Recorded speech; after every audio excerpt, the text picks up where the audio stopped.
Bonjour à tout le monde, bonjour à nouveau, bonjour à tous et toutes qui sont pour participer à notre quatrième atelier qui s'intitule Les cultures de la virtualité réelle.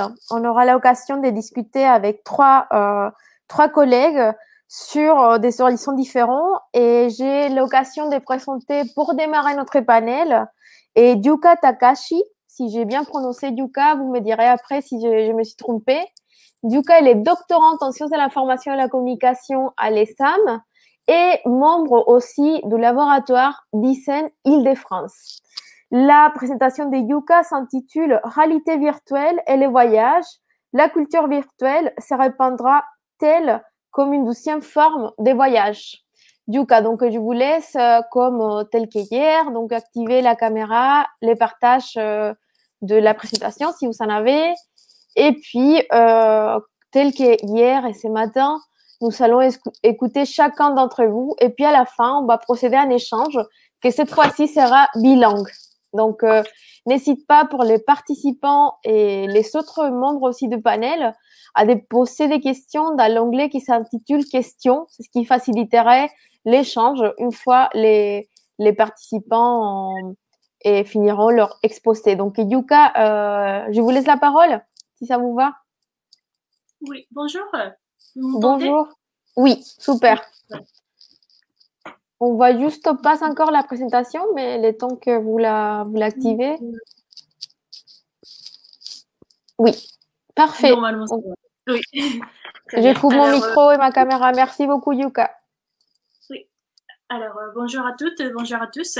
Je suis Yuka Takahashi, doctorante en sciences de l'information et de la communication à HESAM Université, Haute École Sorbonne, Arts et Métiers Université, c'est un peu long, et CNAM, Conservatoire national des arts et métiers.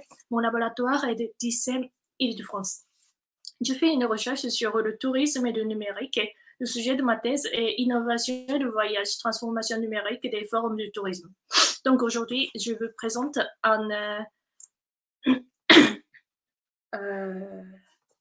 sur réalité virtuelle et le voyage. La culture virtuelle se reprendra-t-elle comme une deuxième forme de voyage? Analyse du cas pendant la pandémie de COVID-19 et leur développement à l'avenir. I speak English as well, so if you have any question, you can ask me in English as well.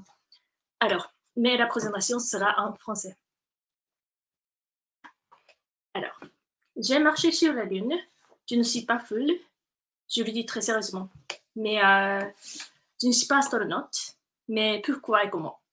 Alors voilà comment j'ai marché sur la Lune. En fait, la photo en bas à droite, c'est moi. Et c'est en fait à la Future en scène. C'est un grand festival de numérique ouvert au grand public qui avait lieu à Paris en 2017. J'ai bien voyagé sur la Lune en portant un casque de réalité virtuelle. Mon corps était connecté à du caoutchouc tendu entre les barres de fer en hauteur, comme la photo. Et je pouvais marcher et sauter sur la Terre de la Lune en voyant l'univers à 360 degrés. Ce n'était plus une appréciation 3D seulement par la vue comme devant l'écran, mais une expérience à éprouver avec plusieurs sens. Si je mettais le vêtement d'astronaute et s'il y avait le son et l'odeur en plus, j'avais sûrement eu l'illusion d'être sur la Lune. Alors, la possibilité de la réalité virtuelle dans le tourisme était évoquée depuis les années 90 par plusieurs chercheurs. Par exemple, Peter Wischer, maître de conférence en gestion des destinations touristiques à l'Université du Derby en Angleterre, et Alan Clark, professeur de tourisme à l'Université Pannonia en Hongrie, avait écrit que les réalités virtuelles peuvent ajouter de la valeur aux offres de tourisme culturel. Le succès peut être perçu comme le résultat d'une meilleure compréhension des préférences et des motivations des consommateurs à s'engager dans le tourisme culturel virtuel. Mais c'était plutôt comme une attraction touristique, comme complément de l'expérience de voyage. Et ce n'était jamais le tourisme virtuel seul à profiter chez soi avec ou sans casque 3D, comme pendant la pandémie de COVID-19.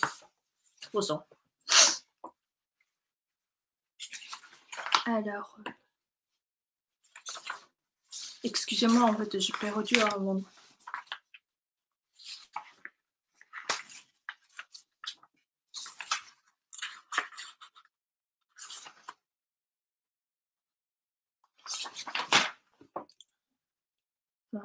Oui. Alors, l'expérience virtuelle peut-elle être une forme de voyage? C'est une grande discussion depuis longtemps.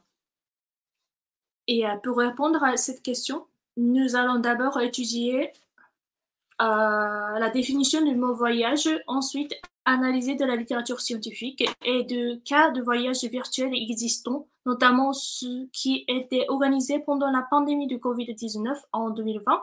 Et enfin, on cherchera à comprendre ce qui est le voyage virtuel et son développement dans l'avenir.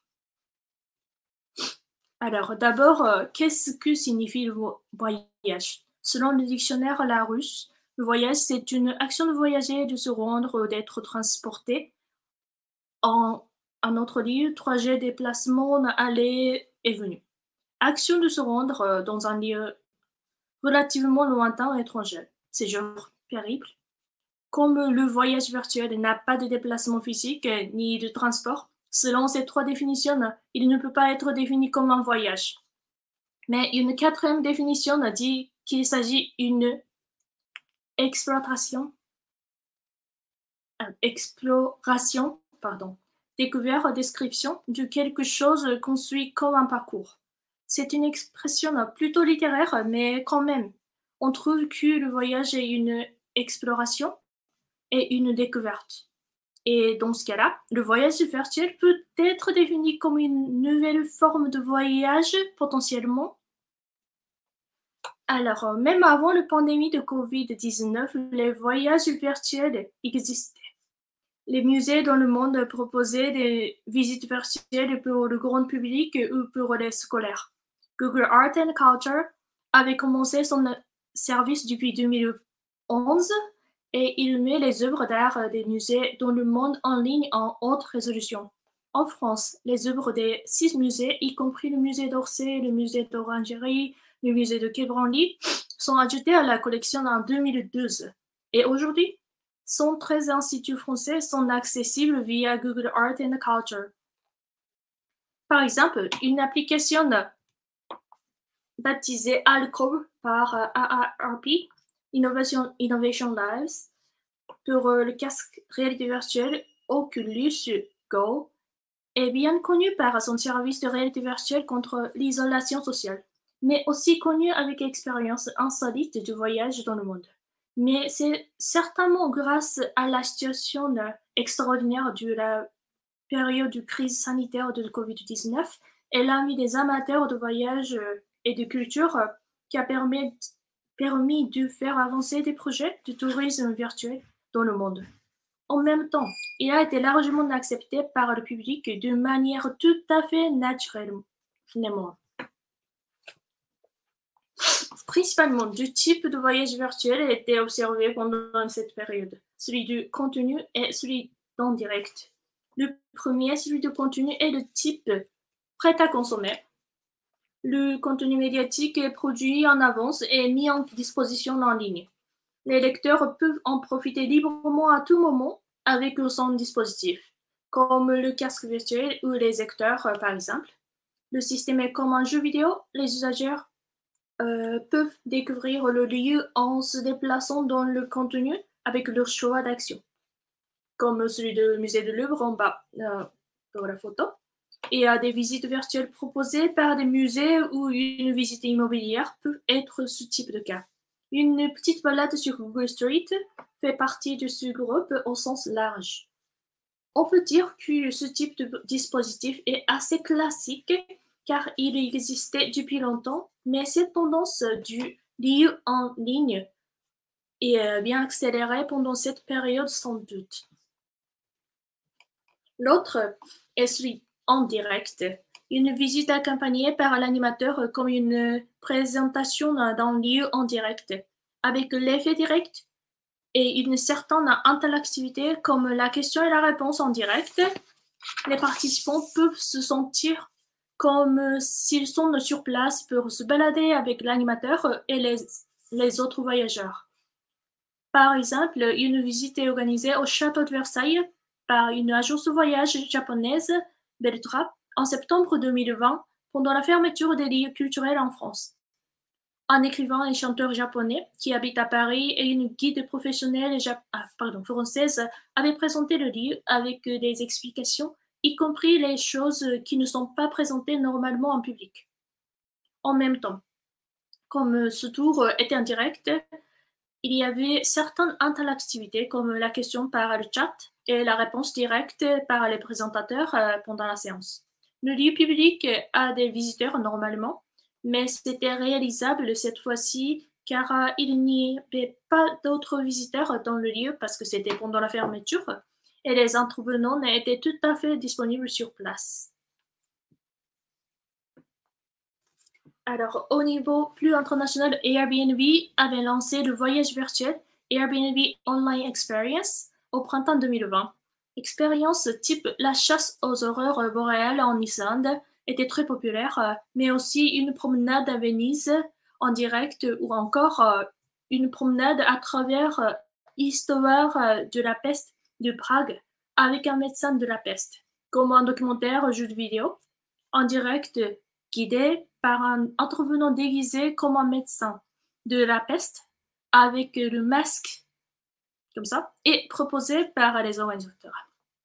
Bien sûr, les intérêts des participants étaient la base de ce type de service, mais aussi ceux qui ont organisé ce voyage pouvaient profiter de ce nouveau type d'activité. Voici quelques exemples de voyages virtuels et ces chiffres pendant la pandémie de COVID-19. Par exemple, selon Tourism DX Summit 2020, un salon d'exposition et d'échange autour de l'industrie du tourisme qui avait lieu en ligne au Japon en novembre 2020, Beltora, qui a organisé un tour virtuel au château de Versailles, expliquait que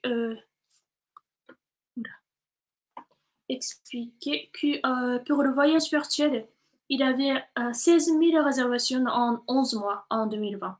Une autre agence, Maimai Kyoto, qui fait normalement des petits voyages organisés et guidés type micro-tourisme à Kyoto, faisait 53 tours en ligne en 2020.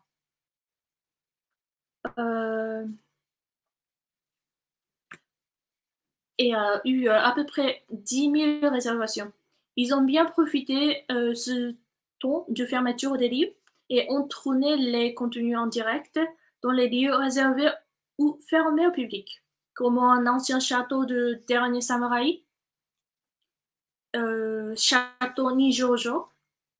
Cette vidéo populaire était tournée du point de vue de la première personne et les participants pouvaient expérimenter le documentaire comme s'il était le maître de château en plus d'un tour des coulisses comme sur le toit en réparation par des professionnels en expliquant des fonctions cachées du château. Il y avait 770 personnes qui participaient à ce tour en direct et ils ont eu les meilleurs chiffres d'affaires en 2020 contrairement à ceux de 2019. En plus, après le voyage en ligne directe, ils pouvaient mettre en ligne ces contenus édités comme le contenu prêt à consommer. Donc, on peut utiliser le même contenu 2 fois pour en direct et prêt à consommer, donc 2 types. Alors, HIS, une agence de voyage très populaire pour le voyage international au Japon, avait lancé son service de visite en ligne en avril 2020. Ils ont organisé plus de 3500 tours 3500 tours au total dans 72 pays et régions, et le nombre de participants a dépassé les 50 000. Parmi les visiteurs virtuels organisés par cette entreprise, la destination la plus éloignée était donc l'espace. Pour ce voyage particulier, un kit, la photo à droite en bas, était envoyé en avance. Avec l'astronaute japonaise et le support de kit, les participants pouvaient découvrir pas seulement le paysage de l'espace, mais aussi la vie d'astronaute, comme la nourriture spatiale ou entraînement à la maison, etc.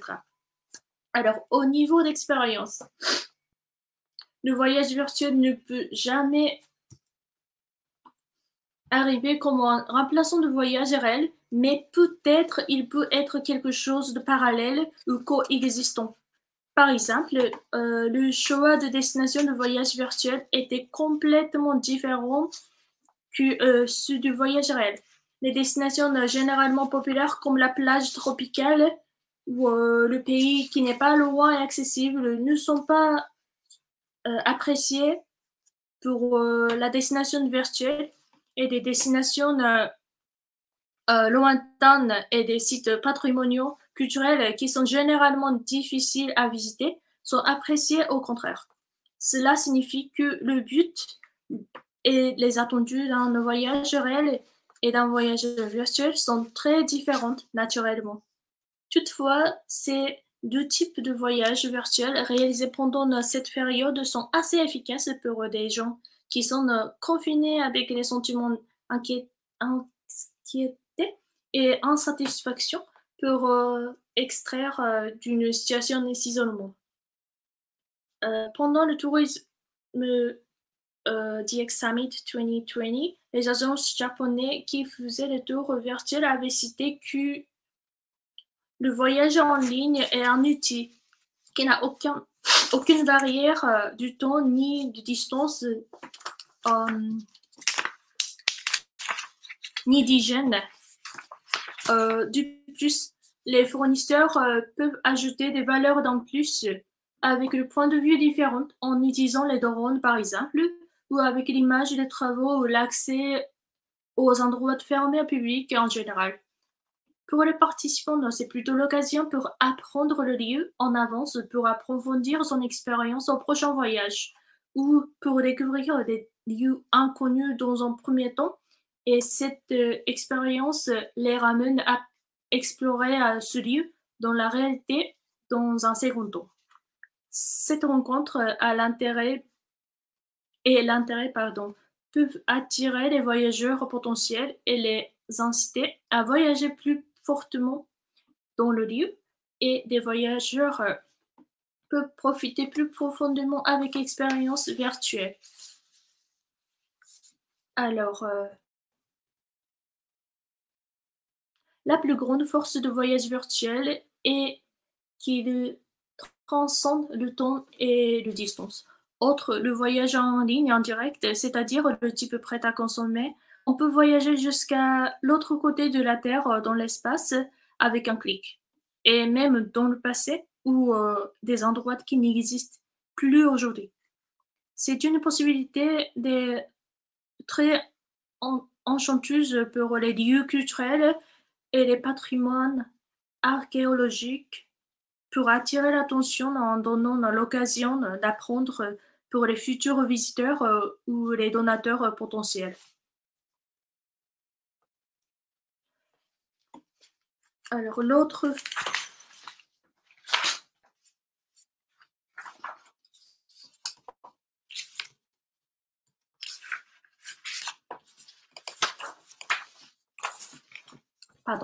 force, c'est l'affinité pour la personne à mobilité réduite.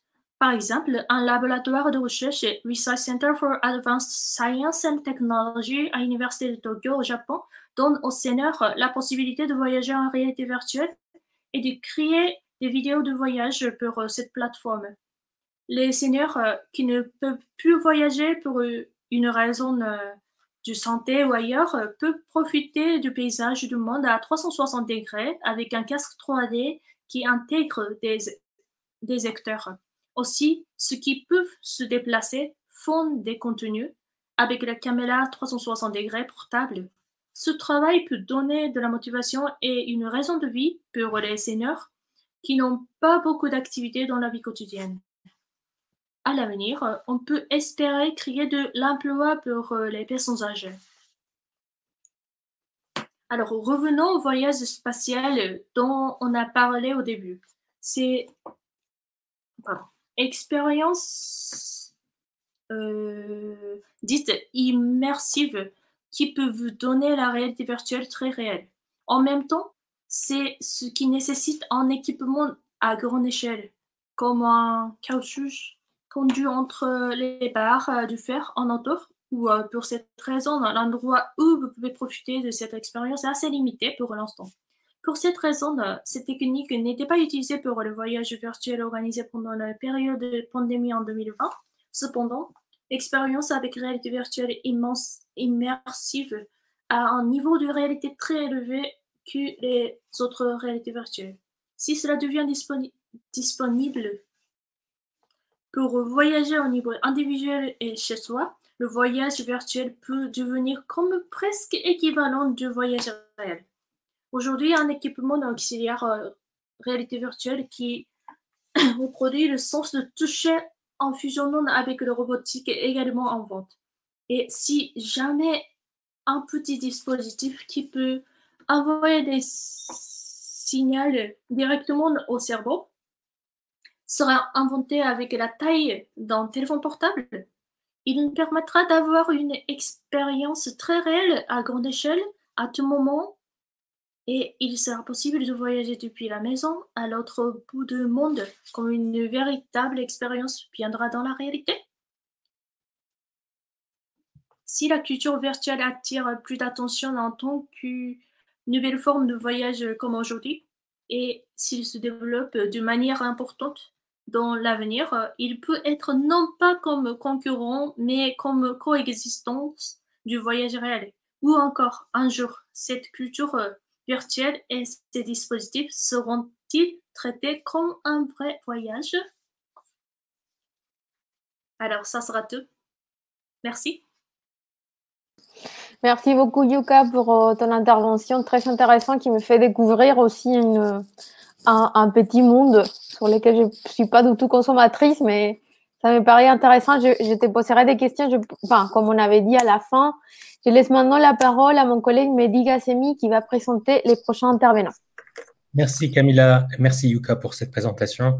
All right, so this is me now switching to English, and it is my pleasure to introduce to you all Dr. Nikola Mlađenovic. I hope I'm saying it right, Nikola. You let me know if I just destroyed your name. So Dr. Mlađenovic holds a PhD in Cultural and Media Studies, awarded by the Faculty of Political Sciences at the University of Belgrade. And it's our pleasure here today to have Nikola with us because he's a specialist on Castell's work. He actually defended his dissertation, his doctoral dissertation, that dealt with the critical and the political dimensions of Castell's work, about which he's going to talk to us today. Currently, Nikola is assistant professor at the Faculty of Diplomacy and Security at Nikola Tesla University in Belgrade. Today, Nikola is going to talk to us about the neoliberal materials for an exploratory theory. The floor is yours, Nikola. Thank you. Just to find this presentation.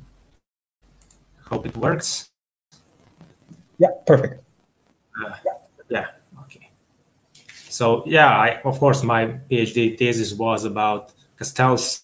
So basically that means that I'm in kind of love and hate relationship with him, 6-7 years of Castells.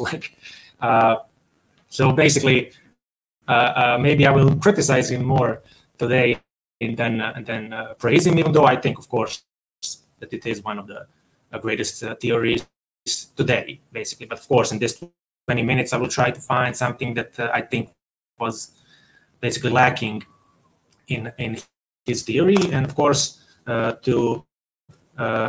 let's try some kind of order of what I'm trying to say, even though it will not be this coherent.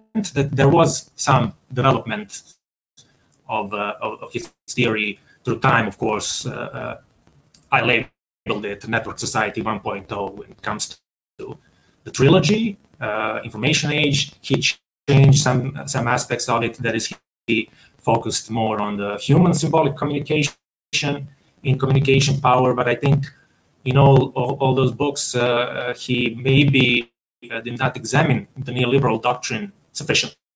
And one of the ways to basically introduce neoliberalism, the quickest way, basically in just a couple of minutes, is this notion of knowledge. And Castells had this choice choice in his first volume of Information Age between Daniel Bell's definition of knowledge and Fritz Machlup's definition. And he chose Bell's definition, which is kind of, okay, rational understanding of knowledge is reason, judgment, organized statements of facts and ideas, basically the whole informational mode of development was understood as the application of scientific knowledge. And of course, when it comes to the production, he talks about the Toyota production company, how this organization functions in their factories. And this is, of course, explained through this Daniel Bell's definition. But when we go out of this production realm into consumption, into experience, into other dimensions of network society, into human symbolic communication, I don't think that we can use the definition of Daniel Bell's knowledge as reason, judgment, and informationalism as the application of scientific knowledge, nor Castells does that, basically, when he talks about cultural real virtuality, or where he talks about identities. He is not actually relying on Daniel Bell's definition of knowledge. There's no real serious reasoned judgment in this culture of real virtuality. We have the best example is this pandemics with a lot of anti-science knowledge, conspiracy theories, and all other types of narratives that are not actually reasoned judgments, but are there on digital platforms. So this Fritz Machlup's definition that Castells thought as something that is too broad. Basically, he chose Bell's definition and forgot about the Machlup's definition. He never got back to it, even though he constantly discussed this not really rational knowledge that people produce. And this is more in line with the classical sociologies of knowledge, like Durkheim's or Mannheim, especially Pareto's, who talked about ideological utopian aspects, religious aspects. Pareto even talks about magical aspects of knowledge, basically of this not rational knowledge. And even Castells, in his third volume, The End of Millennium. I'm sorry to interrupt you. Excuse me, Nikola. There seems to be a little problem with your voice. It keeps breaking up. Breaking up. Yeah, it keeps breaking up, but now it sounds better. Can you say a few things to see better? Go ahead. I hope maybe I'm talking too fast. Now it's perfect. So it's breaking now up. It's perfect. Yeah. I think my intervention and my interruption of yours fixed everything. Right. I'm sorry about that. Go ahead, please. No, it's okay.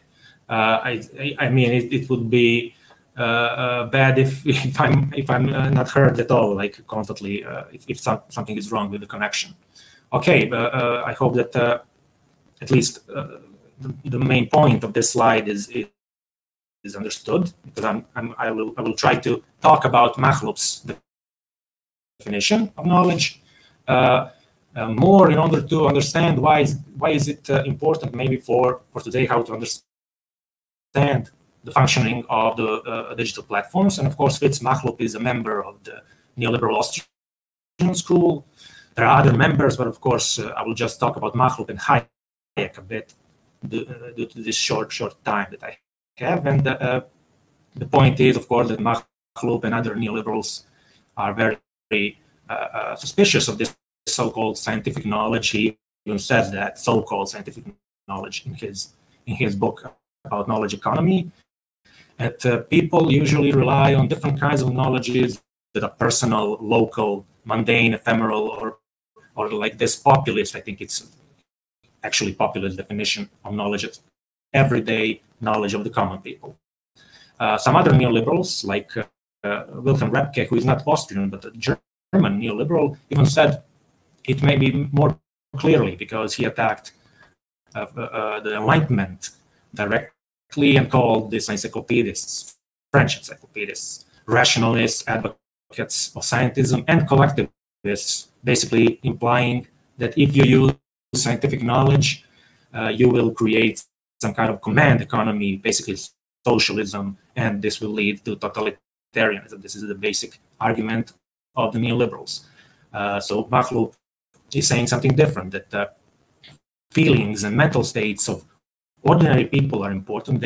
They spend large sums for information that they just want to satisfy their curiosity or their desire for entertainment. This kind of understanding of knowledge is something that is not a reasoned judgment and not scientific at all. It is at the core of the knowledge economy that Makhlouf is talking about, and he was more influential when it comes to knowledge economies, especially digital platforms functioning, than Daniel Bell. And of course, Hayek is the source of that. He is the number one neoliberal of the Austrian school, and he influenced Makhlouf. He basically started this definition of knowledge in society as very decentralized, and that all individuals possess some kind of fragmentary and frequently contradictory knowledge.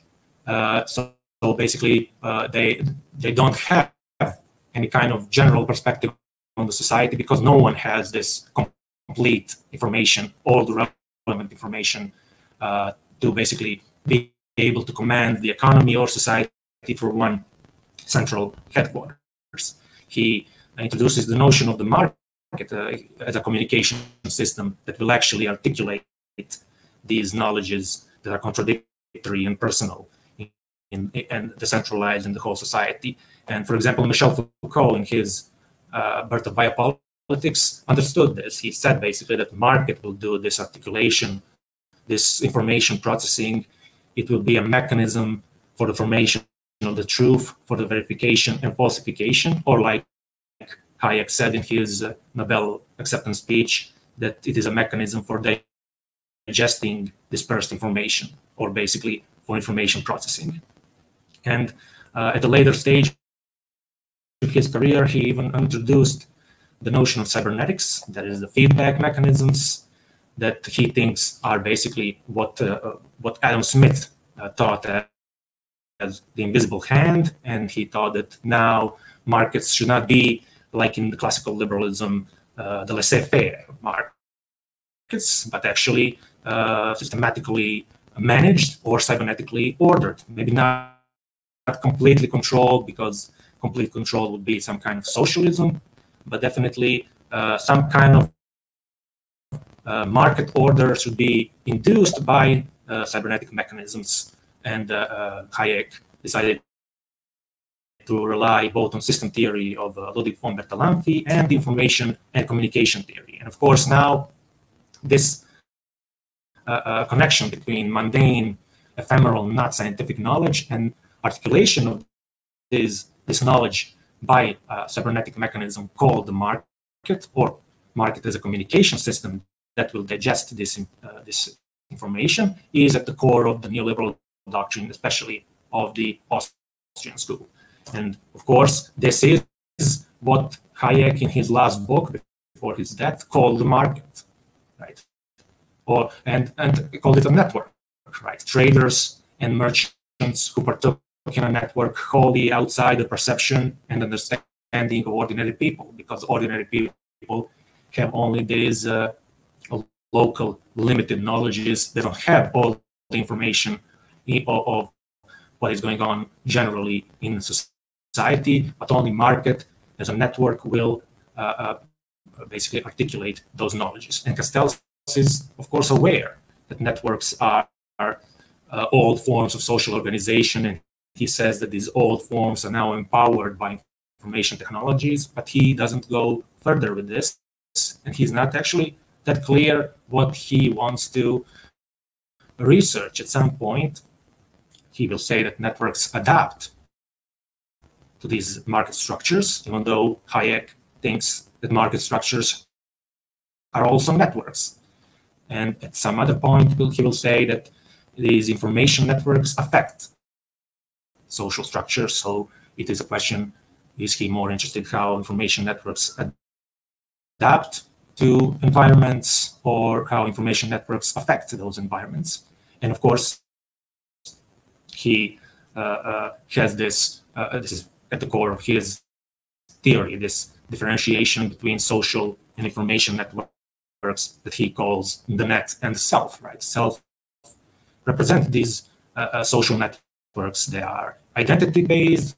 They're also based on not scientific knowledge, right? More on this mundane, ephemeral, everyday knowledge of the common people, like Mahluk said. So neoliberals do not believe in this fundamental split between information networks and social networks. They believe they are interrelated, interconnected, they influence each other. And of course, even Castells shows this in his empirical research, but never goes back to this fundamental thesis of his, where he talks about a clear opposition, bipolar opposition between the net and the self. And this is repeated on other levels of his theory, where also we have different embodiments of this fundamental split between information networks and social networks. And I mentioned these three oppositions. I will try to talk about all of them if I have time. So first one is the power of identity versus communication power. And of course, power of identity. Identity is not, of course, usually at least, based on some kind of scientific knowledge. But like Castells says, it is based on meaning and on the crystallization of meaning and marked by power relationships. But again, it is not the embodiment of scientific knowledge, but of this neoliberal definition of knowledge by Mahluk as everyday knowledge of the common people. And identities that he finds as ideal types, legitimizing resistance identities and project identities, are based basically on these usually not so reasoned judgments. And of course, neoliberals would criticize him on this level, because he would try to see these identities, especially, of course, resistance and the project identities, as not really affected by the network so much, or at least possibly they are some kind of way able to resist and to fight against this information network, or how he labels it, communication power, in his book in 2009. But in this book, he talks about exactly how information networks affect those social networks. He has the case study of Iraq War, and he even introduces this research on affective intelligence, right, the neuroscience, and how through framing the minds, basically you, on the level of affect, not on the level of reason judgment, not on the level of scientific knowledge, basically produce power relationships in individual brains. This is, in a simple form, his argument. And of course, if this is actually happening, first of all, again, this is not based on Daniel Bell's knowledge.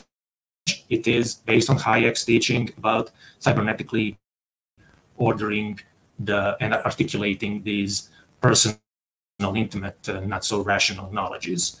And of course, this is again a question: is power of identity, the social network, has this strength that Castells constantly thinks that they actually have, especially in the case of some kinds of religious fundamentalist groups that he thinks are the greatest opponents of the network. But if we see some concrete examples, and this is, of course, I think the most recent one, this American Christian fundamentalist groups that are labeled by Castells as resistance identities, are now connected with the former president Donald Trump, but we cannot say that he belongs actually to this resistance identity. He belongs to the dominant institutions that, according to Castells, produce legitimizing identity. So these ideal types in reality are constantly interconnected and influence each other. Even Castells' other case study, this study of environmentalist activism is focused on Al Gore as a former politician, again, someone who comes from the dominant institutions and creates, in a way, not so pure environmentalist identity as social movements had previously, but that creates, let's say, a more celebrity, commercially related ecological program. So what is the point here is that this communication power and framing and agenda setting and priming that Castells is mentioning is affecting, there are all parts of this information network that are affecting social networks.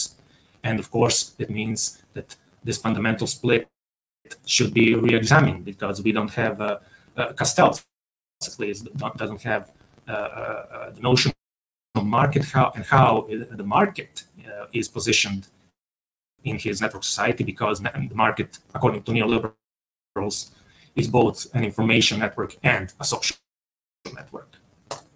And in the case of the other opposition, which is more media related, again, we have this opposition between social and information networks, and he presents it in this McLuhan's slogan, the medium is the message, but he inverts, of course, the slogan. He talks about the message and the messages that are created by mass self-communicators, that is these new users called the creative audience. And of course, this creative audience, again, does not produce reasoned judgments, that is not actually applying scientific knowledge. We have all kinds of narratives that could be not rational in the digital platforms, but he still maintains that this entity called the mass self is interactively producing meaning. And of course, when he talks about mass self-communication, he says that it is self-generated, self-directed, and self-selected. And we have a problem with this today. Even in the previous panel, we heard that Google basically affects our search, that the findings could be different from country to country and even from person to person. And of course, these Google search results or some kind of recommendation systems on other platforms, YouTube video suggestions, they are all not actually self-selected and self-directed by the users, but are suggested to us, right, through algorithms, through certain kinds of conceptual technology that Castells talked about when he talked about Marshall McLuhan's medium. But he doesn't examine this medium, at least until now. He, of course, he doesn't even believe in that. And of course, when it comes to this kind of big data, psychometrics, micro-targeting, Cambridge Analytica, he said basically that he believes that it does not work because it's not scientific. And of course, it is not actually scientific in some rigorous way, but from neoliberal perspective, that is not actually important. They will use it, and the people who, like Michal Kozinski, who created this theory of using psychometrics and the Facebook data to influence the users. He is now teaching at I think Harvard Business Schools. So I guess in business schools this is important, even though Castells doesn't consider it scientific knowledge. And of course, it is not actually scientifically rigorous. But again, this is a question from, if you go back to this fundamental split of social networks and information networks, where Castells now inverts McLuhan's slogan, that message is the medium, or the message is the message, or that we are networks connected to a world of networks.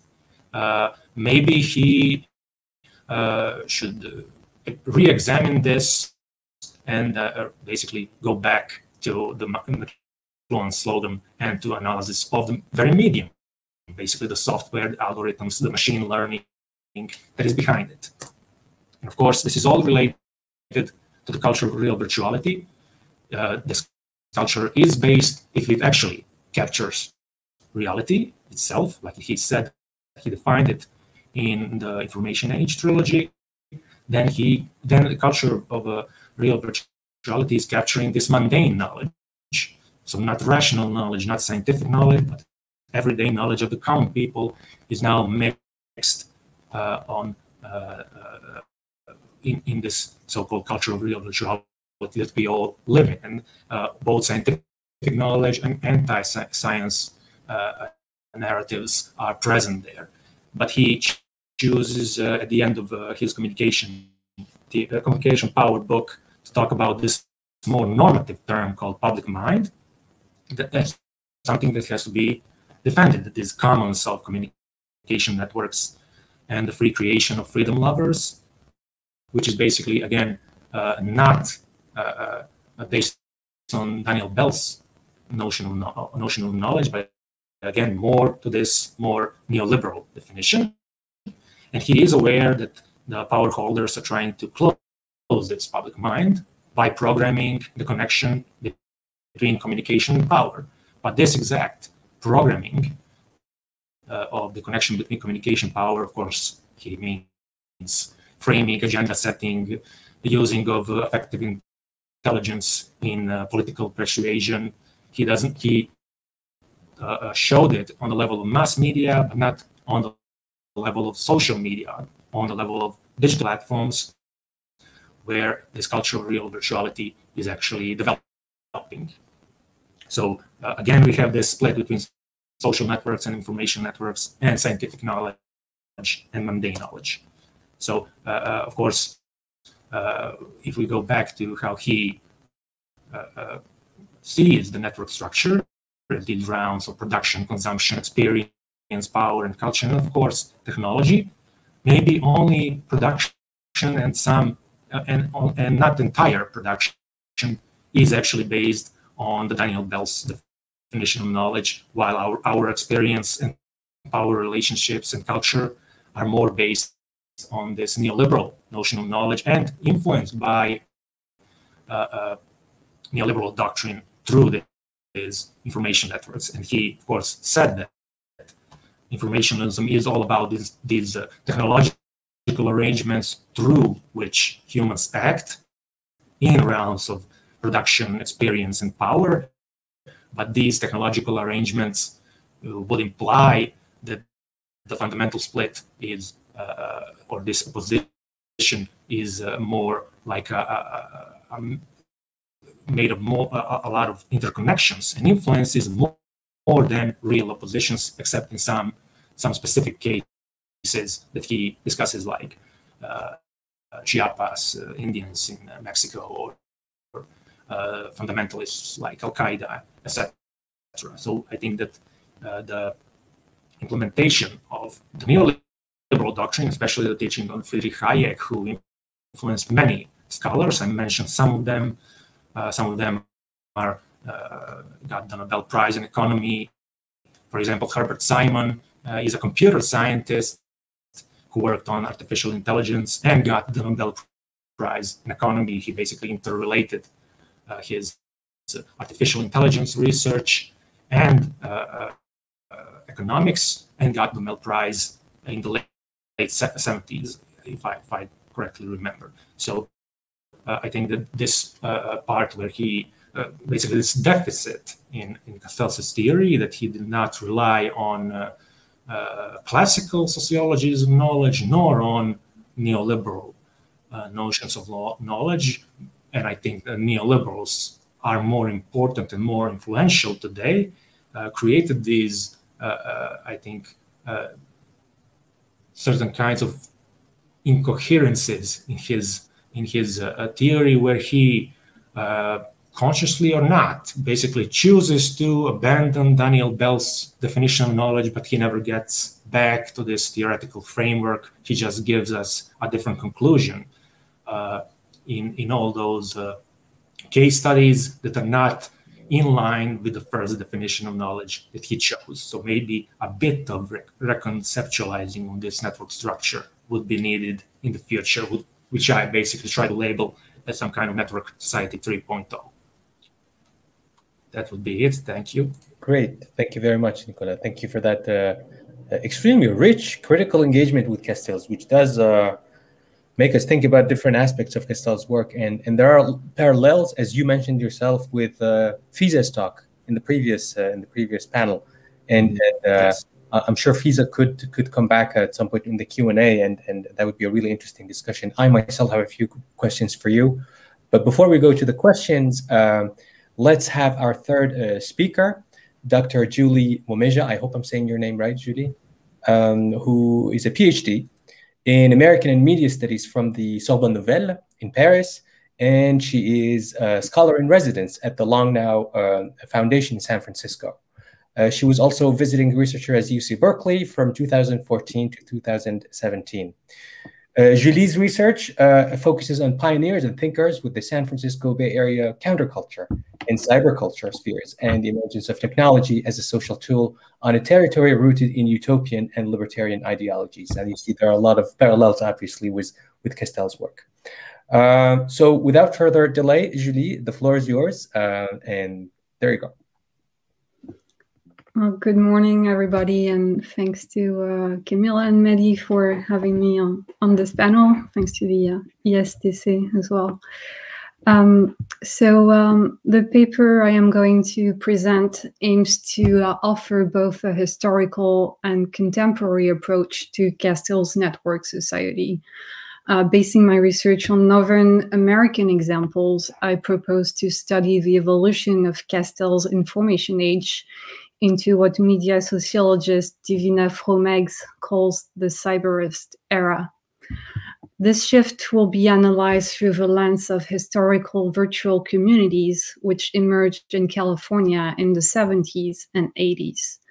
The examples of community memory, founded in 1973, the Well, founded in 1985, and the Usenet alt groups, founded in 1987, all three in the San Francisco Bay Area, illustrate new territories of free speech on an electronic frontier under construction, as described by Howard Reingold in 1993 or Esther Dyson in 1998.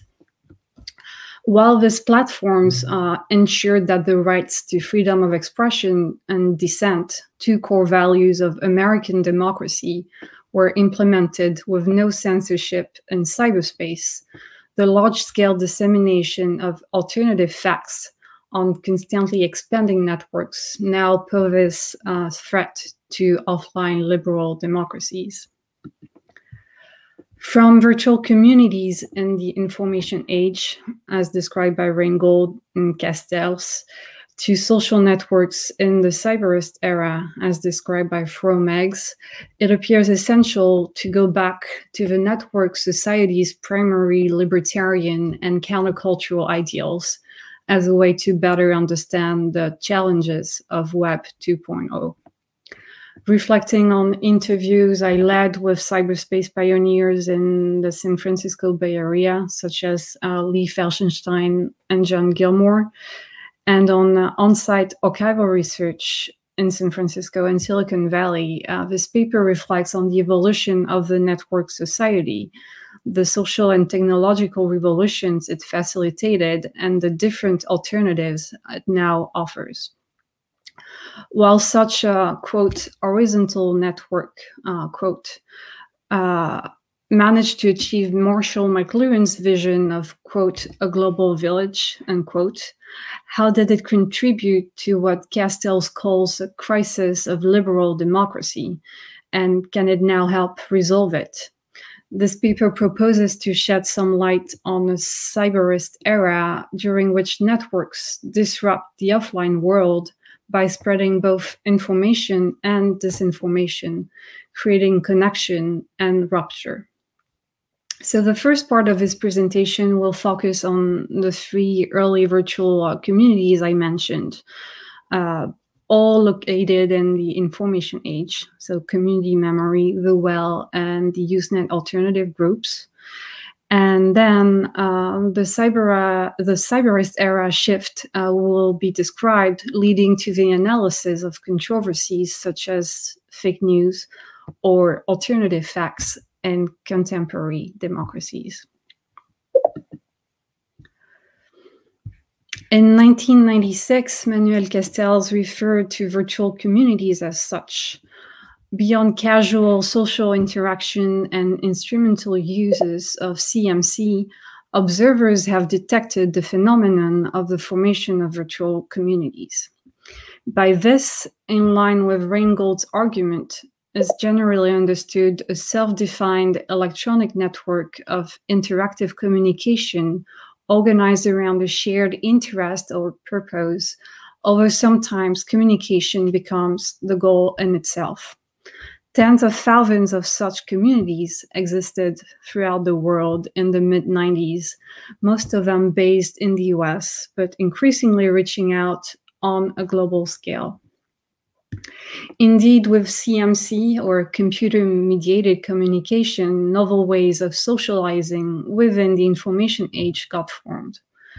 Inspired by the libertarian ideals of the local counterculture and the 1964 Berkeley free speech movement, forums of discussion embody a techno-social revolution underway, a network society, one within which the sharing of information that may otherwise be judged as taboo or censored in the offline world is encouraged.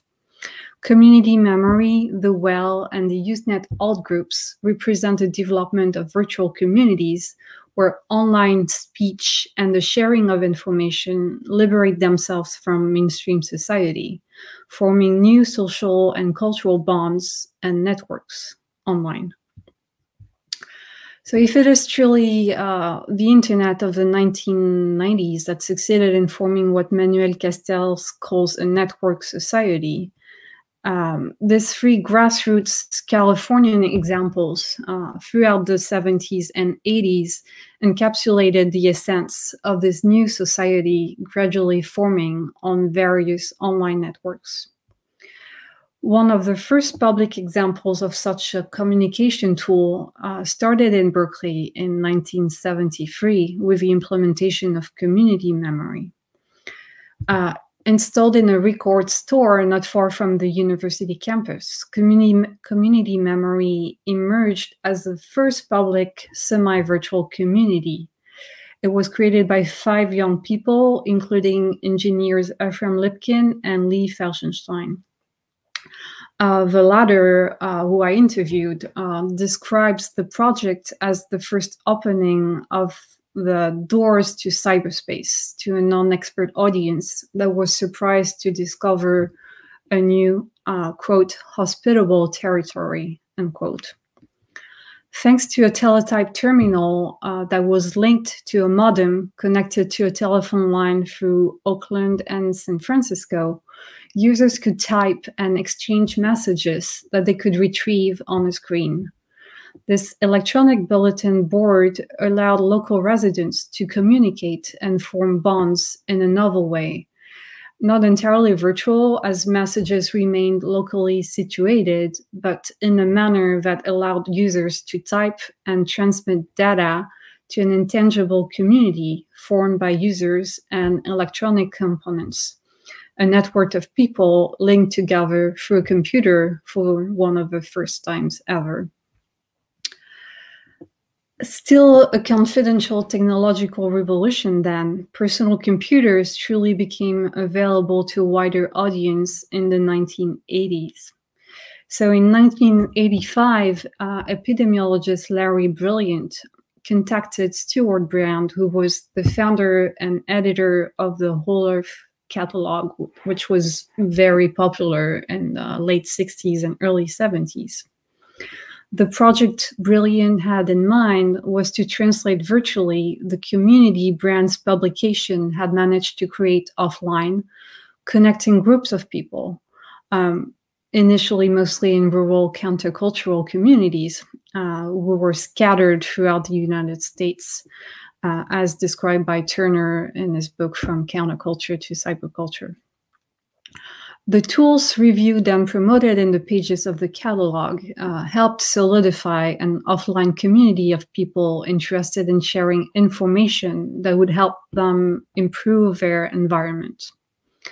Bearing that same ideal of cyber freedom and community, the whole of Electronic Link, or the WELL, was founded by Brilliant and Brand in 1985. The core of its membership was composed by San Francisco Bay Area people who belong to the counterculture, journalism, and hacking spheres. Thanks to a central computer based in Sausalito, the WELL members, through their subscription, were given access to what was called the Picospan teleconferencing system, where they could access different topics and participate in discussions with other members.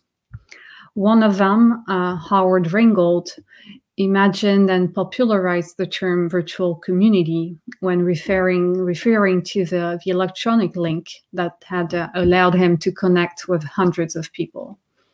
These users, in spite of the distance that separated them physically, were able to connect, share information, and form a novel type of community through this new medium of communication. And it is to that quote, self-defined electronic network of interactive communication, unquote, that is the WELL, as described by Ringgold in his book in 1993, that Castells refers to in this slide. The WELL not only revolutionized communication among people, but the way they connected. The platform is indeed one of the first instances where individuals first met online before sometimes meeting offline. On these conferences where users engaged and talked together, they could and can still use, as the WELL is still working today, so they can use different digital persona, though their main username must correspond to their civil identity. The community's announced need to know the true public identity of its members reinforces social ties, thus guaranteeing respect among peer users and facilitating the construction of a virtual gathering place of free expression. The WELL's watchword, since its creation, has thus been based on the responsibility of its members for the messages they post, a founding principle known as yo-yo, you own your own words, that is still enforced today on the WELL. On that same model, but with a more libertarian approach, John Gilmore and Brian Reed created the Alt hierarchy on Usenet in 1987. Where the WELL used the Picospan conferencing system, Gilmore preferred Usenet, a worldwide distributed discussion system, precursor to internet forums. Unlike the WELL discussions, which you could only access with a membership, anybody could post and read messages on Usenet. Nevertheless, Gilmore and Reed realized that a set of people had control over what topics could be discussed on Usenet newsgroups. So they decided to make their own topic areas using the same software and calling them the alternative groups or alt groups.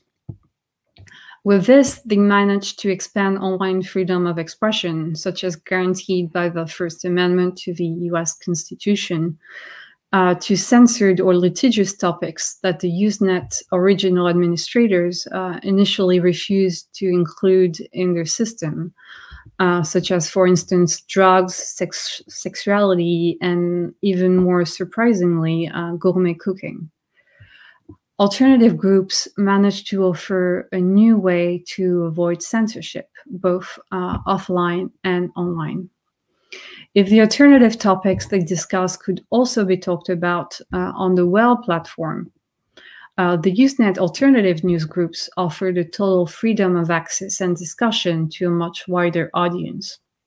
Yet, both platforms allowed citizens to be part of an augmented online territory, a new digital social form combining public space and communities of interest, as described by Pierre Musso in 2010. In The Rise of Network Society, Castells noted, the countercultural approach to technology had a similar effect to the military-inspired strategy of horizontal networking. It made available technological means to whoever had the technical knowledge and the computing tool, the PC, which soon would start a spectacular progression of increasing power and decreasing price at the same time. Indeed, the influence of the local counterculture on technology and CMC is undeniable, as studied by Stephen Levy, John Markoff, or Fred Turner. The sharing ethos not only encouraged the spreading of information within virtual communities, but also a horizontal networking, as Castells calls it, which echoes Deleuze and Guattari's rhizome theory from 1980, in which they described an American rhizome structure in continuous evolution as the place for cultural and social revolutions. What was still burgeoning was its free virtual communities in the 70s and in the late 80s and early 90s led to a true cyberist era defined by Divina Fromex as a third industrial revolution. This new era is based on users' participation and the commodification of information facilitated by the use of the screen as an extraction and disruptive tool. With huge social and political repercussions in the offline world, as Divina Fromex explains in her book in 2011, La Société de l'écran. The virtual communitarian culture that contributed to the internet's early ideology of freedom, as Castells called it in 2001, slowly made way to Web 2.0 social networks and the culmination of big tech giants known as GAFAM, Google, Apple, Facebook, Amazon, and Microsoft.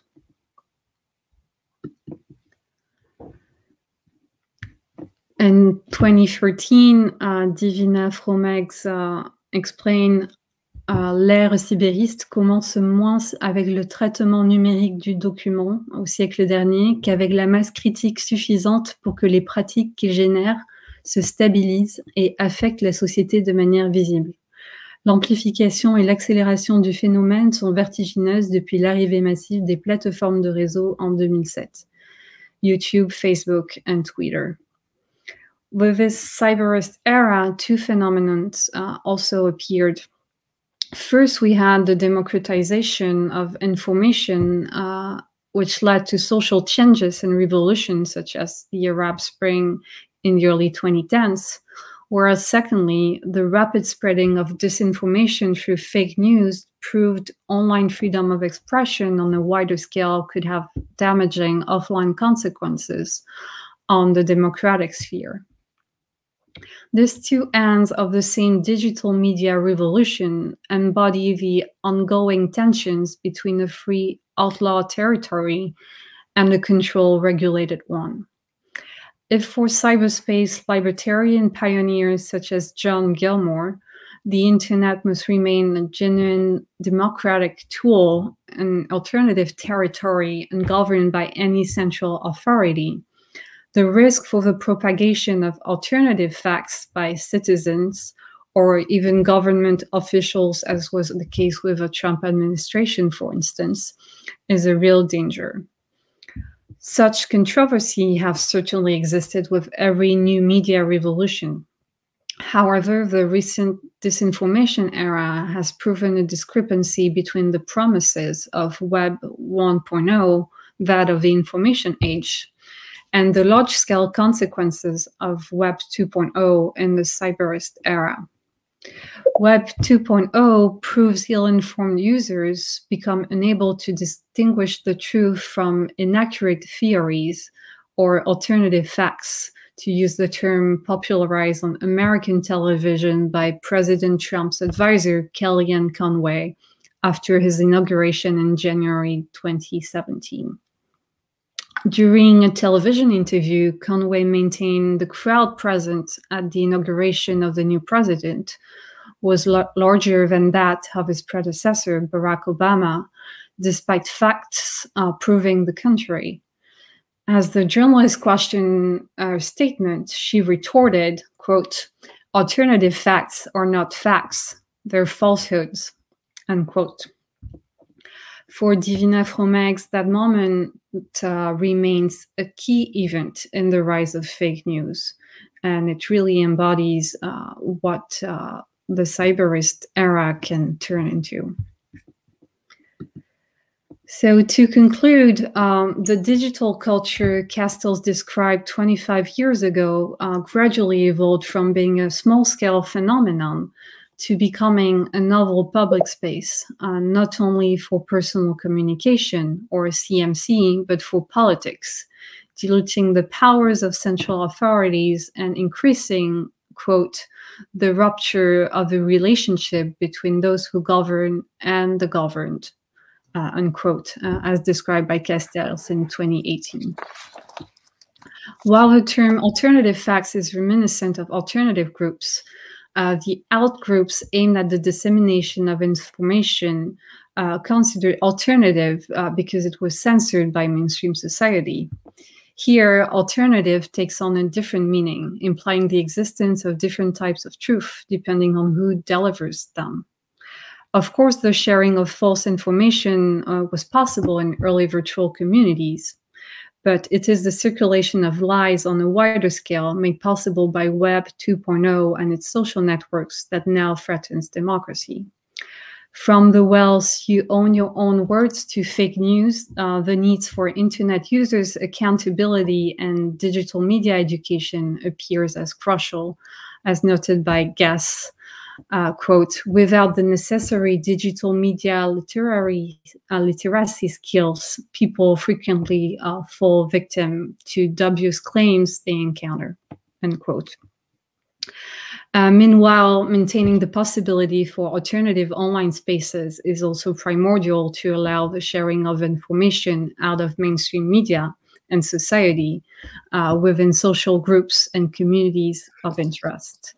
Only a proper use of platforms can achieve such a goal, and it seems some type of governance is necessary on their side to return to the original cyber ideals of the information age, sharing data within enriching, diverse, and democratic virtual communities. Thank you all for your attention. Thank you, Julie. Thank you very much for that very fascinating talk. And there are parallels, again, between what you said at some point with what Nikola was saying, especially alternative facts and the anti-scientific knowledge, obviously, that Nikola was talking about. So hopefully this will be a segue for a little discussion between us. But now I want to go back to Camila, who started the panel, and maybe she can do the French section and then maybe engage with Yuka a little bit, and then we'll come back to you all. Merci Mehdi, merci Julie pour ta présentation, pareil pour Nicolas.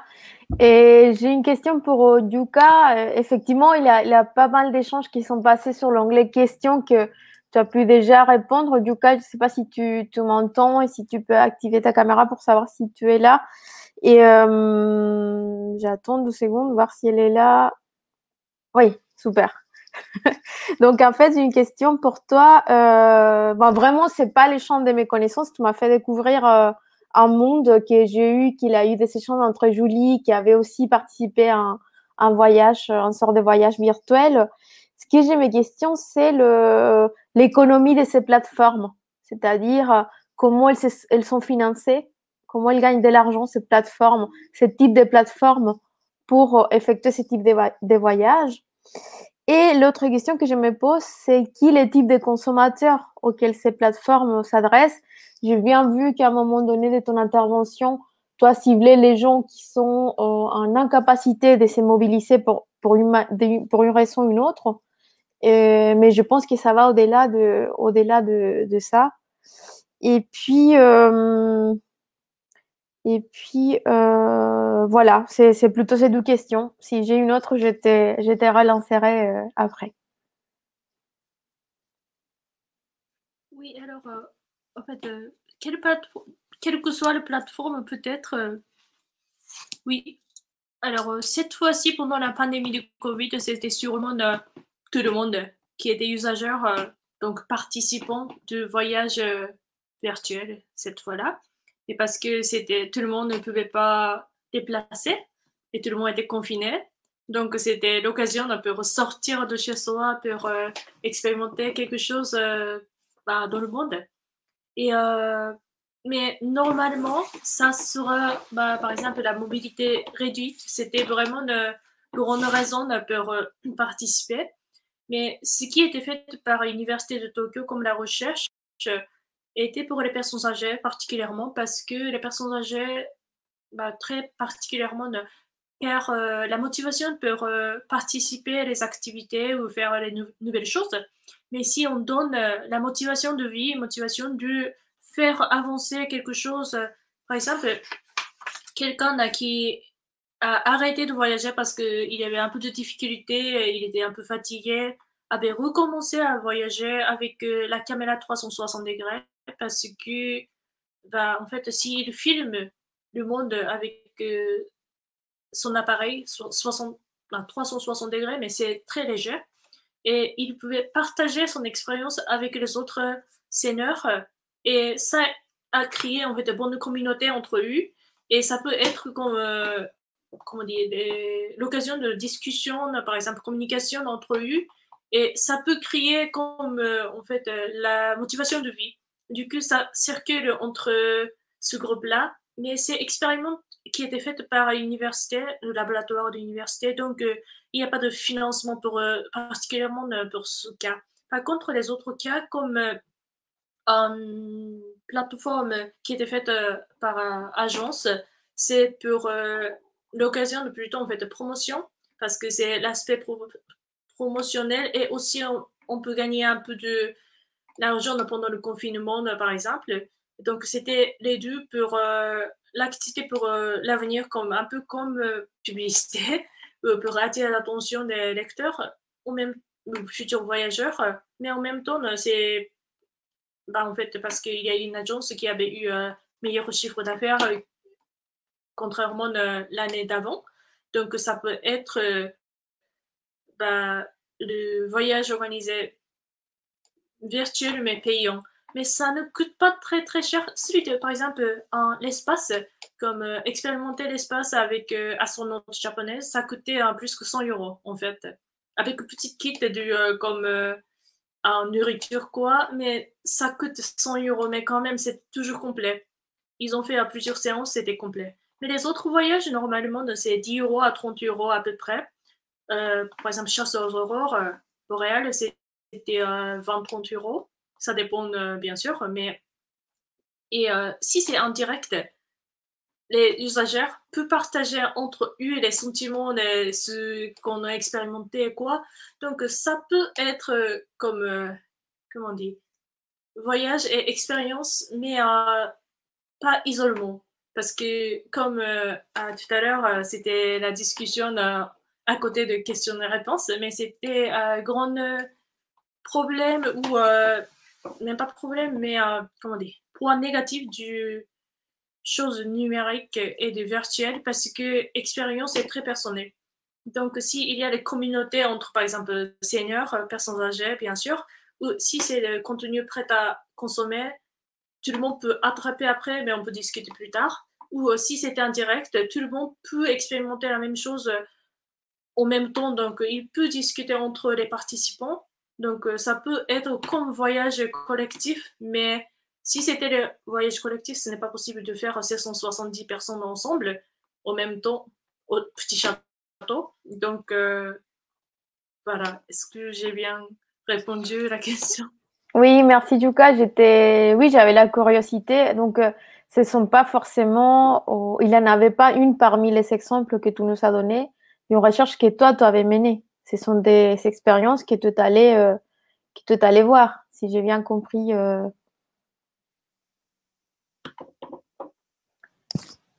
Tu m'entends, non? Si, pardon. Et je répète, Oui, oui, t'inquiète, je répète. Est-ce que, si j'ai bien compris, suite à ta réponse, ce sont des expériences que toi, tu allé voir ou que tu as lues, etc., mais pas forcément que tu as menées, en fait? Rémunéré?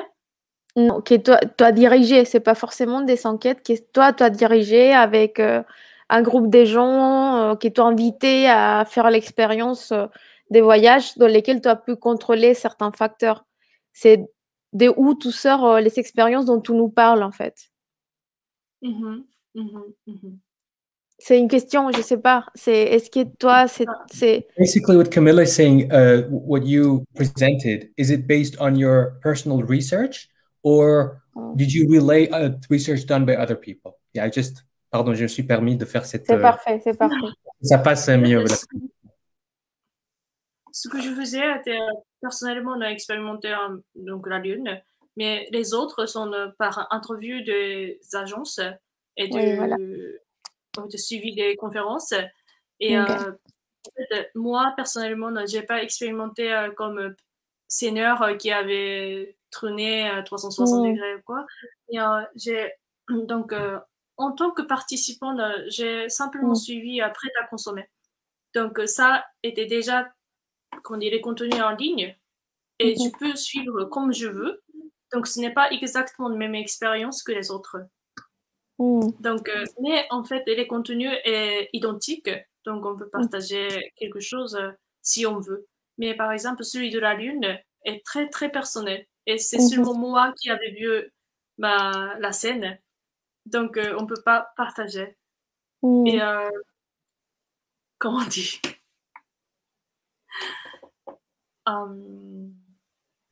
Oui, donc, celui de en direct, j'ai pas d'expérience comme suivi, poser la question, mais ça a été par interview de l'agence qui faisait cette étude au château de Versailles en 2000. Ok. Merci Yuka pour nous apprendre ce monde de voyage virtuel. Merci Yuka pour tes réponses et ton intervention. Je ne sais pas s'il y a des autres personnes qui souhaitent poser des questions à Yuka. Je sais qu'il y a pas mal de gens qui ont écrit sur le... Can I just ask a question to Nikola? And thanks, Nikola, for bearing with us with the French section. I don't know if you speak any French, but yeah, hopefully you cut a little bit of that Yuka's presentation and the Q&A. So, Nikola, thank you for that presentation, and you addressed something that I've been dealing with and trying to come to terms with, and you really put your finger on the spot.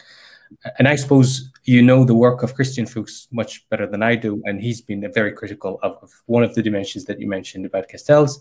And my question is this really, because you've been working with his material for a long time. So he started as a Marxist, yeah, Castells, and now we have these concepts from him, like the public mind that you rightly demonstrate as influenced or as having those neoliberal really kind of connotations with them.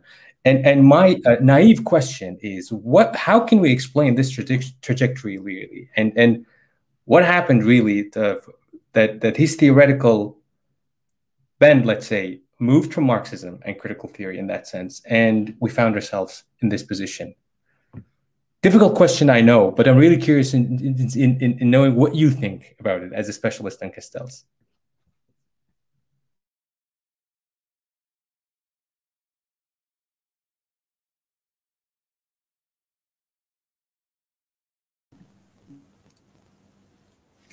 To activate the microphone. I don't think that it is impossible to answer it, but of course he's not the only one.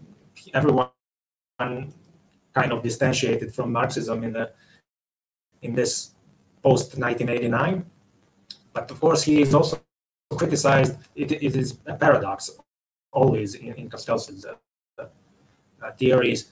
For example, Nikola Mlađenovic is criticizing him that he also still has some kind of Marxist structure there, the infrastructure and the superstructure. And Christian Fuchs is attacking him that he is not Marxist enough. So of course he is definitely not using Marxist theory on the level of the 70s, but he, of course, distantiated from that.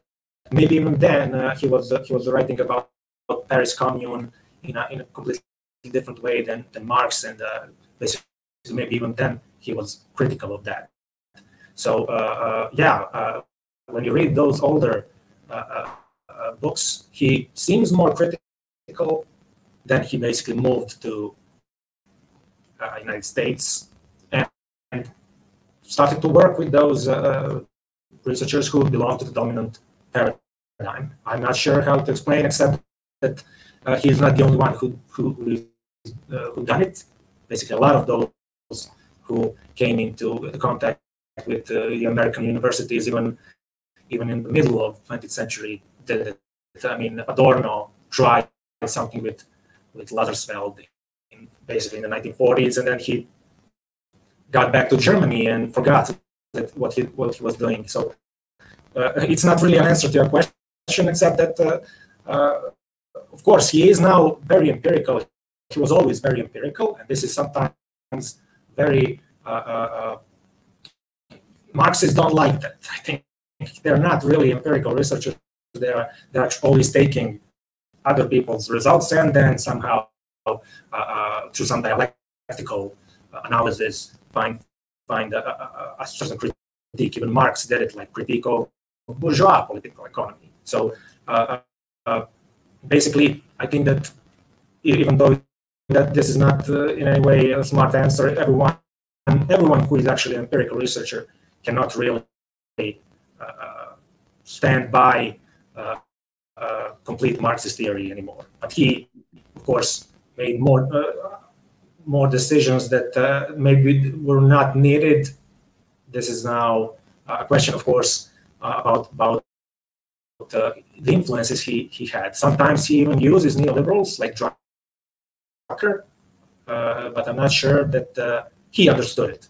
Like again, my thesis was that he didn't examine sufficiently the neoliberal doctrine, and he sometimes uses it today. Again, he's not the only one who does that. Anthony Giddens is, I think, the worst. He thinks, and Manuel Castells is at least a critique of neoliberalism, somewhat ambivalent, but Anthony Giddens thinks that he is a critique of neoliberalism, but he is actually a neoliberal. So this is how I see it. Okay, great. Maybe I have a question.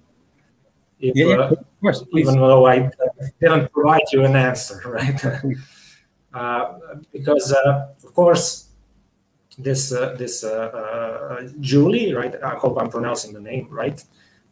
Pronouncing the names, you know, this is always. Mine is Mlađenović, but I don't know if it's the right pronunciation, right? So. But now this what Julie was talking about is this Californian ideology. Richard Barbrook talked about Stuart Brand, but of course Fred Turner did it in the whole book. And I basically found the same problem in Turner, even though I just started reading it. Like I started just the beginning of Turner's book, like a couple of days ago. But he also mentions Fritz Machlup at the beginning, just like Castells. And then basically he doesn't use it in a sufficient way.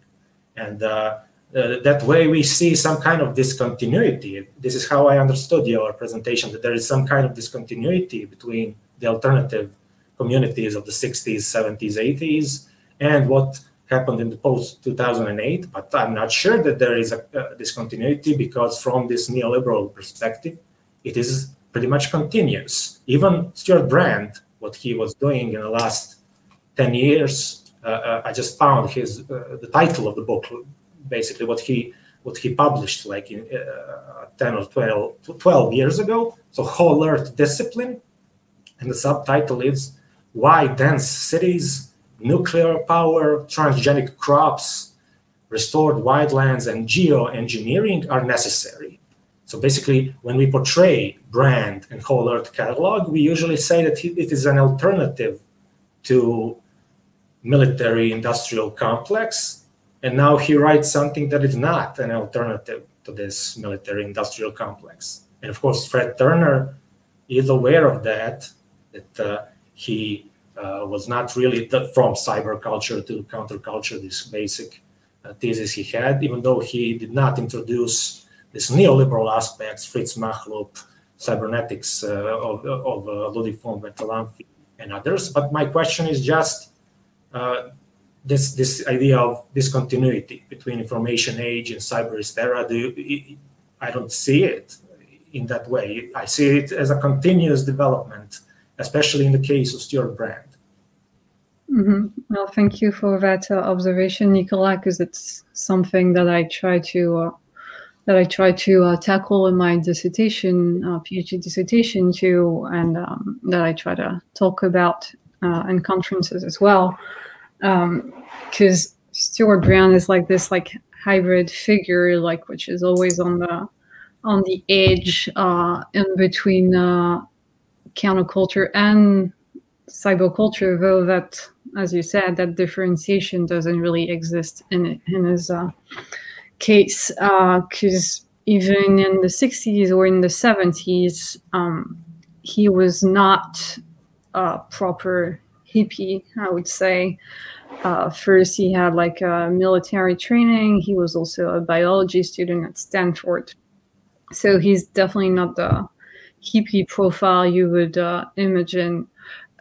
Yet his publication, The Whole Earth Catalog, was very influential in countercultural milieu. So it's still, for me, kind of an emblematic publication and an emblematic object of that era and of that counterculture circle.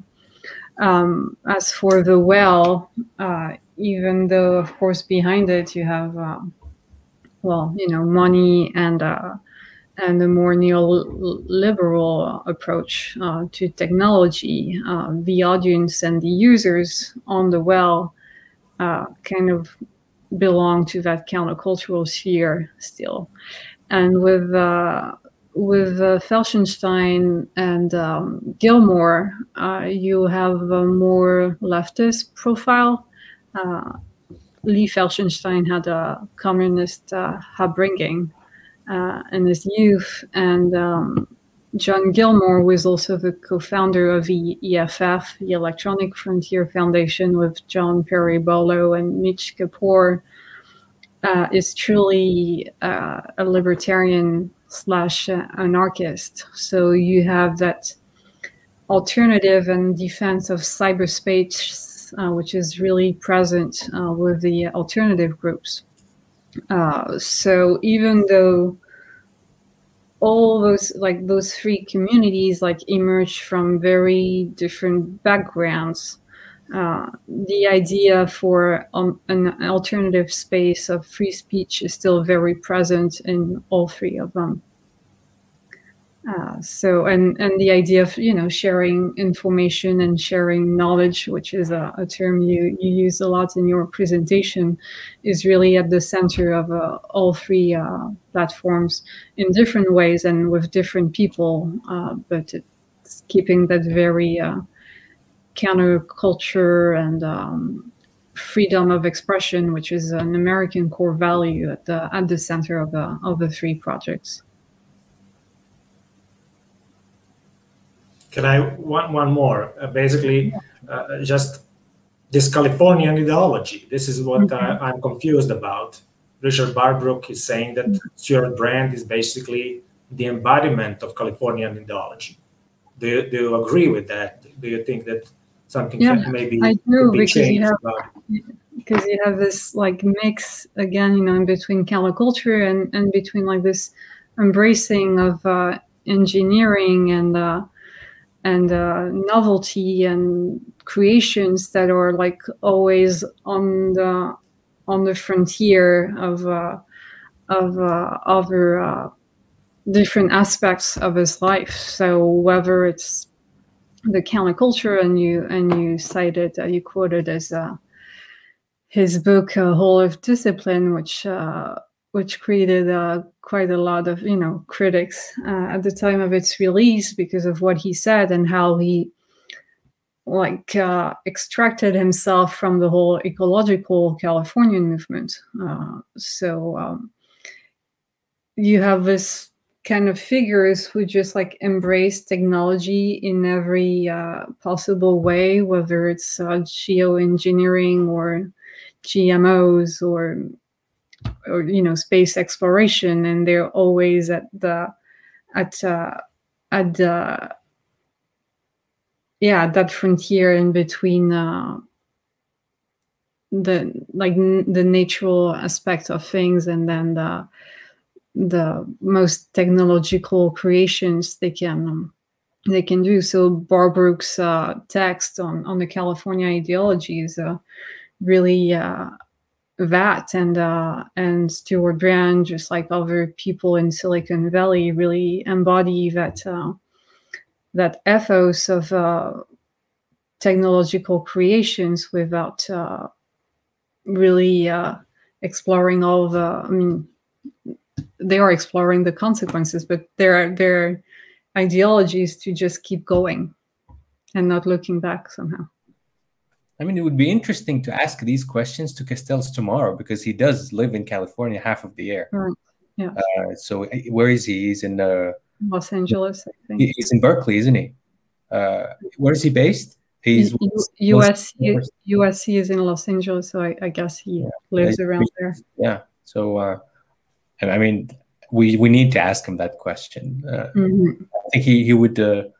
I won't ask my question to him tomorrow for sure, but maybe that question would be really nicely addressed to him.